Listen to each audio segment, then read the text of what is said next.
શ્રી ગણેશાય નમઃ. મિત્રો, આપ જોઈ રહ્યા છો આપણી યુટ્યુબ ચેનલ આશીર્વાદમાં આપ સૌનું સ્વાગત છે. આજે ચૈત્ર માસના કૃષ્ણ પક્ષમાં જે એકાદશી છે, જે વરુથની એકાદશી છે, તે ઇન્દ્રલોક પરલોકમાં પણ સૌભાગ્ય પ્રદાન કરનારી પાવન તિથિ છે. આ એકાદશીના વ્રતથી સદાય સુખની પ્રાપ્તિ અને પાપનો નાશ થાય. જે ફળ 10,000 વર્ષ સુધી તપસ્યા કરવાથી મનુષ્યને મળે તે ફળ આ એકાદશીનું વ્રત કરવાથી પ્રાપ્ત થાય. ઘોડાના દાન કરતાં હાથીનું દાન શ્રેષ્ઠ. ભૂમિદાન એનાથી પણ મોટું દાન ગણાય. ભૂમિદાન કરતાં પણ વધારે તલદાન, તલના દાનથી વધારે સ્વર્ણદાન અને એનાથી વધારે અન્નદાન છે. વિદ્વાન પુરુષોએ કન્યાદાનને પણ અન્નદાનની સમાન ગણાવ્યું છે. આજે પવિત્ર એકાદશી છે, જેના શ્રવણથી સહસ્ત્ર ગોદાનું ફળ મળે. મનુષ્ય બધાય પાપોથી મુક્ત થઈ સ્વર્ગમાં સ્થાન પ્રાપ્ત કરે. આજે પવિત્ર, પાવનકારી, મંગલકારી, શુભ કરનારી, કન્યાદાનનું ફળ આપનારી એકાદશી છે. સૂર્યગ્રહણના સમયે કરેલ દાન જેટલું પુણ્ય આપનારી પવિત્ર એકાદશી છે. તો આજે આ પવિત્ર પાવનકારી એકાદશીના શુભ દિને આપણે ગીતાજીના 3જા અધ્યાય કર્મયોગના સારાંશ, મહાત્મ્ય, ફળ વિશે આજે આપણે આ વિડીયોમાં સાંભળીશું. જો આપને મારો વિડીયો પસંદ આવે તો લાઇક કરજો, શેર કરજો અને પહેલીવાર જો આ વિડીયો આ ચેનલમાં જોઈ રહ્યા હોય તો સબસ્ક્રાઈબ કરજો, જેથી મારા નવા વિડીયોની માહિતી તુરંત આપ સુધી પહોંચે. ગીતાયા પુસ્તકમ યત્ર યત્ર પાઠઃ પર્વતતે તત્ર સર્વાણી તીર્થાની પ્રયાગાદીન તત્ર મે. જ્યાં ભગવદ્ ગીતાનો ગ્રંથ છે, જ્યાં ગીતાનું પઠન થાય છે, ત્યાં સર્વ તીર્થો વાસ કરે છે. અર્થાત તીર્થયાત્રા જેટલું ફળ પવિત્ર ગીતાજીના પાઠથી મળે છે. પ્રયાગ આદિ પવિત્ર ધામોમાં સ્નાન કરવાથી જે પુણ્ય મળે તે ગીતાજીના પઠન શ્રવણથી મળે છે. ગીતા સુગીતા કર્તવ્ય કી મન્યે સંગ્રહે યા સ્વયં પદ્મનાભસ્ય મુખદ્વારની સુતા. જે દિવ્ય છે, જે મધુર છે, તેનું સતત ધ્યાન કરો. નિયમિત તેની સમીપ રાખો, કારણ કે ગીતા એ ગંગાથી પણ વધારે છે. કેમ કે ગંગામાં સ્નાન કરવાવાળો પોતે મુક્ત થાય છે, પણ બીજાને મુક્ત કરી શકતો નથી, પરંતુ ગીતાથી પોતે મુક્ત થાય છે અને બીજાને મુક્ત કરવામાં સમર્થ બને છે. ગંગા ભગવાનના ચરણમાંથી પ્રગટ થઈ છે, જ્યારે ગીતા તો સાક્ષાત શ્રી કૃષ્ણના મુખ કમળમાંથી પ્રગટ થઈ છે. 3જો અધ્યાય કર્મયોગનો સારાંશ. અર્જુન બોલ્યો કે હે ભગવાન, કર્મના કરતાં જ્ઞાન વધારે સારું છે, છતાં તમે તો મને ભયંકર કામ કરવાની પ્રેરણા આપો છો. એનું શું કારણ?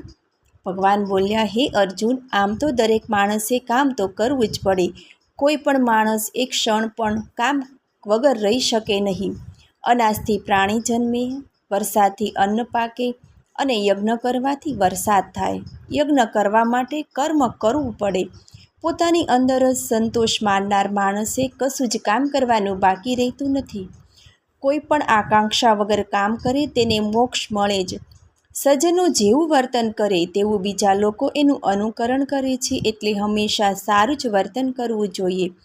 વાસનાઓની આગ કદી સંતોષાય નહીં. વાસનાઓનું ઢાંકણ જ્ઞાનને ઢાંકી દે છે અને તેનાથી જીવ મૂંઝવણમાં પડે છે. મન, બુદ્ધિ અને ઇન્દ્રિયો વાસનાઓના સ્થાન છે. શરીર કરતાં ઇન્દ્રિયો ઊંચી, ઇન્દ્રિયો કરતાં મન અધિક અને મન કરતાં બુદ્ધિ અધિક અને બુદ્ધિથી આત્મા ઉચ્ચ છે. 3જો અધ્યાય કર્મયોગ. અર્જુન બોલ્યા કે હે જનાર્દન, જો તમે કર્મ કરતાં જ્ઞાનને વધારે શ્રેષ્ઠ માનતા હો તો હે કેશવ, મને ઘોર કર્મમાં શું કામ લગાડો છો? કેમ જાણે ગૂંચવણ ભરેલા વાક્યથી મારી બુદ્ધિને તમે મોહ પામાડવા જેવું કરો છો? આટલા માથે આમાંથી એકનો નિશ્ચય કરીને મને કહો, કે જેથી મારું કલ્યાણ અને કલ્યાણને પામું. શ્રી ભગવાન બોલ્યા કે હે પાપરહિત અર્જુન, પહેલાં મેં આ લોકમાં 2 પ્રકારની સ્થિતિ કહી છે. એક તો જ્ઞાનયોગ વડે કરીને સાંખ્યવાળાઓની અને બીજી કર્મયોગ વડે કરીને યોગીઓની. કર્મનો આરંભ નહીં કરવાથી કોઈ પુરુષ કર્મરહિતપણાનું સુખ ભોગવી શકતો નથી, તેમજ કોઈ સંન્યાસથી સિદ્ધિને પામતું નથી. ખરેખર કોઈ પણ મનુષ્ય એક ક્ષણભર પણ કર્મ કર્યા વગર રહી શકતો નથી, કારણ કે પ્રકૃતિથી ઉત્પન્ન થવાવાળા ગુણો વડે સર્વે લાચાર થઈ કર્મ કરવામાં પ્રેરાય છે. જે મૂઢ પુરુષ કર્મની ઇન્દ્રિયોને કાબૂમાં રાખી મન વડે ઇન્દ્રિયોના વિષયોનું સ્મરણ કરે તે મિથ્યાચારી ઢોંગી કહેવાય છે. હે અર્જુન, પણ જે મનુષ્ય મન વડે ઇન્દ્રિયોને નિયમમાં રાખી ફળની ઈચ્છા વગર કર્મેન્દ્રિયો વડે કર્મયોગ આચરે તે ખરો આસક્તિ વિનાનો છે અને તે જ શ્રેષ્ઠ ગણાય છે. ભગવાને કહ્યું, હે અર્જુન, તું તારું નિયત કર્મ કર્યા કર. કેમ કે કર્મ ન કરવા છતાં કર્મ કરવા તે સારું છે અને તારા જીવનનો નિર્વાહ પણ કર્મ ન કરવાથી ચાલશે નહીં. યજ્ઞ સિવાય બીજાને માટે કર્મ કરવાથી આ લોક કર્મના બંધનમાં પડે છે. હે કુંતીના પુત્ર અર્જુન, ઈશ્વર માટે ફળની ઈચ્છાનો ત્યાગ કરીને સારી રીતે કર્મ કર. પૂર્વે પ્રજાપતિએ યજ્ઞની સાથે પ્રજા સર્જીને કહ્યું કે આના વડે તમે બુદ્ધિને પામશો. એ યજ્ઞ તમારી ઇષ્ટ કામના પૂરી કરનાર કામધેનુ થાઓ. એનાથી તમે દેવોને તૃપ્ત કરો, તે દેવો તમને તૃપ્ત કરે. અમે એકબીજાને સંતોષ આપવાથી તમે પરમ શ્રેયને પામશો, કારણ કે યજ્ઞ વડે તૃપ્ત થયેલા દેવો તમને ઇષ્ટ ભોગો આપશે. તેથી તેઓનું આપેલું તેમને પાછું નહીં આપનાર જે કોઈ ભોગવે છે તે ખરેખર ચોર જ જાણવો. યજ્ઞની પ્રસાદીનો ભોગ કરનાર સાધુ પુરુષ સર્વ પાપોથી બચે છે. જેઓ પોતાને માટે રસોઈ તૈયાર કરે છે તે પાપીઓ તો પાપને જ ખાય છે. અન્નથી સર્વ પ્રાણીઓ પેદા થાય, અન્નથી વરસાદ થાય, યજ્ઞથી વરસાદ થાય અને યજ્ઞ કર્મથી થાય છે. વળી કર્મ વેદથી અને વેદ અક્ષર બ્રહ્મમાંથી એટલે પરમાત્માથી થયા છે એવું નિશ્ચયપૂર્વક તું જાણ. એટલા માટે સર્વવ્યાપક બ્રહ્મ નિત્ય યજ્ઞમાં રહેલ છે. આ પ્રમાણે ચલાવેલ ચક્રને, કર્મને જે અહીંયા ચલાવતો નથી તે પાપી જીવતરવાળો ઇન્દ્રિયો વડે રમણ કરનારો હે પાર્થ વ્યર્થ જીવે છે. પણ જે મનુષ્ય પોતાના આત્મા વિશે જ પ્રીતિવાળો છે અને આત્મા વિશે તૃપ્તિ રાખનારો છે તથા આત્માને વિશે જ સંતોષ રાખનારો છે તેને માટે કોઈ પણ કાર્ય કર્યા જેવું રહેતું નથી. તેને અહીંયા કર્મ કરવાથી કે કર્મ નહીં કરવાથી કોઈ પણ લાભ નથી. અને વળી જેને સર્વ પ્રાણી માત્રમાં કાંઈ પણ લેણા દેણીનો સંબંધ નથી, એટલા માટે ફળની આશા રાખ્યા વગર નિત્ય કર્તવ્ય કર્મ કર્યા કર. ખચિત જે પુરુષ ફળની આશા વગર કર્મ કરે છે તે પરમપદને મોક્ષને પામે છે. કેમ કે જનક રાજા વગેરે પણ કર્મ વડે જ સારી સિદ્ધિને પામ્યા છે. તેમ દુનિયાનું ભલું કરવાનું ધ્યાનમાં લઈને પણ તારે કર્મ કરવા જોઈએ, કારણ કે જે મોટા લોકો આચરે છે તે જ બીજા લોકો પણ કરે છે. મોટા માણસો તેને પ્રમાણે માને છે, તેને જ લોકો અનુસરે છે. હે પાર્થ, મારે ત્રણેય લોકમાં કાંઈ કરવાનું નથી, કંઈ કર્તવ્ય નથી કે કાંઈ ન મેળવવાનું, એવું મેળવેલું કે મેળવવાનું પણ નથી, તો પણ છતાં હું કર્મ કરું છું. કારણ કે જો હું ધ્યાન દઈને નિત્ય કર્મ નહીં કરું તો હે પાર્થ, સર્વ સ્થળે મનુષ્યો મારા માર્ગને અનુસરનારા થશે. જો હું કર્મ ન કરું તો આ લોકો નાશ પામશે અને હું સંકર્તાનો કરતા થાવ અને આ પ્રજા ઘાતનો માત્રનો નાશ કરનાર હું ઠરું. જેમ અજ્ઞાની માણસો ફળની આશા વગર કર્મ કરે તેમ હે ભારત, સમજુ માણસો પણ ફળની આશાથી નહીં પણ લોકોનું ભલું કરવાની ઈચ્છાથી કર્મ કરવા જોઈએ. અણસમજુ અને કર્મમાં મચી રહેલા લોકોની બુદ્ધિમાં ભેદ પેદા કરવો નહીં, પણ સમજુ વિદ્વાને માણસે તો ધ્યાન આપી સર્વ કર્મનું પ્રતિપાલકપૂર્વક સેવન કરવું. પ્રકૃતિના ગુણો વડે સર્વથા કર્મો કરવા છતાં પણ અહંકારથી મૂઢ થયેલ માણસો તેનો કરતા હું છું એવું માને છે. તો હે મહાબાહુ, ગુણોના અને કર્મોના વિભાગોનું તત્વ જાણનાર ગુણો ગુણોમાં વર્તે છે એવું માનીને તેમાં આસક્ત થતો નથી. પ્રકૃતિના ગુણોથી મૂઢ થયેલા જેઓ ગુણોના કર્મમાં આસક્ત થાય છે એવા અધૂરું જાણનારા મંદ પુરુષોને સંપૂર્ણ જાણનારે ચલિત કરવા નહીં. ઈશ્વર પરાયણ બુદ્ધિ વડે સર્વ કર્મો મારામાં અર્પણ કરીને ઈચ્છા વિનાનો અને મમતા વિનાનો થઈ સંતાપ ત્યજીને યુદ્ધ કર. આ મારો મત છે.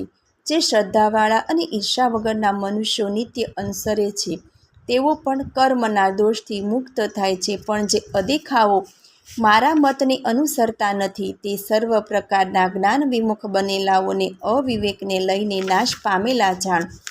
જ્ઞાની પણ પોતાની પ્રકૃતિ પ્રમાણે જ વ્યવહાર કરે છે. પ્રાણી માત્ર પ્રકૃતિને અનુસરે છે, ત્યાં નિગ્રહ શું કરી શકશે? ઇન્દ્રિયોના અર્થમાં રાગ દ્વેષની વ્યવસ્થા છે. એટલા માટે તે બેમાંથી કોઈને પણ તાબે થવું નહીં, કારણ કે રસ્તામાં આ બે જ લૂંટારા છે. પોતાનો ધર્મ સારી રીતે નહીં પળાયેલો હોય તો પણ એ બીજા સારી રીતે પળાયેલા ધર્મ કરતાં વધારે સારો છે એમ સમજવું. સ્વધર્મ પાળતા મરણ પામવું એ સારું છે, પણ પરધર્મ તો ભય આપવા વાળો છે. અર્જુન બોલ્યા, હે વિષ્ણુ કુળમાં ઉત્પન્ન થયેલા કૃષ્ણ, ત્યારે આ પુરુષ કોનાથી પહેરાયેલો? ઈચ્છા નહીં છતાં પણ જાણે બળથી કામે લગાડેલો હોય તેમ પાપ આચરે છે. શ્રી ભગવાન બોલ્યા, રજોગુણથી ઉત્પન્ન થયેલ કામ તે એ છે, અને એક જ ક્રોધ પણ છે, જે મોટો ભક્ષણ કરનાર મહાપાપી છે. તેને જ અહીં શત્રુ જાણ. જેમ ધુમાડાથી અગ્નિ ઢંકાય, ધૂળ કચરાથી અરીસો ઢંકાય, ઓરથી ગર્ભ વીંટળાય, તેમ તેના કામથી આ જ્ઞાન ઢંકાયેલું છે. જ્ઞાનીના નિત્ય વેરી અને કદી પણ કાષ્ઠથી સંતોષાય નહીં એવા કામરૂપી અગ્નિથી હે કૌંતેય આ જ્ઞાનને ઢાંકી દીધું છે. ઇન્દ્રિયો, મન, બુદ્ધિ અને કામના રહેઠાણ છે. તે એ વડે એ જ્ઞાનને ઢાંકી દઈ દેહને મોહ પમાડે છે. એટલા માટે હે ભરતવંશમાં ઉત્તમ અર્જુન, તું આરંભમાં ઇન્દ્રિયોને નિયમમાં રાખીને જ્ઞાન તથા વિજ્ઞાનનો નાશ કરનાર આ પાપાત્મા કામને નક્કી મારી નાખ. ઇન્દ્રિયો ઊંચી છે એવું કહેવાય છે. ઇન્દ્રિયોથી મન ઉત્તમ, અને મનથી બુદ્ધિ ઉત્તમ, અને એ બુદ્ધિથી પણ ઉત્તમ ચડિયાતો હોય ને તો તે આત્મા છે. એ પ્રમાણે બુદ્ધિથી ચડિયાતા આત્માને જાણીને, આત્માને આત્મા વડે સ્થિર કરીને હે મહાબાહુ, મુશ્કેલીથી પકડાય એવા કામરૂપી શત્રુને તું મારી નાખ. ઇતિ શ્રીમદ ભગવદ્ ગીતામાં શ્રી કૃષ્ણ અર્જુન વચ્ચે થયેલ સંવાદમાં કર્મયોગ નામનો 3જો અધ્યાય સમાપ્ત. 3જા અધ્યાયનું મહાત્મ્ય અને તેનું ફળ.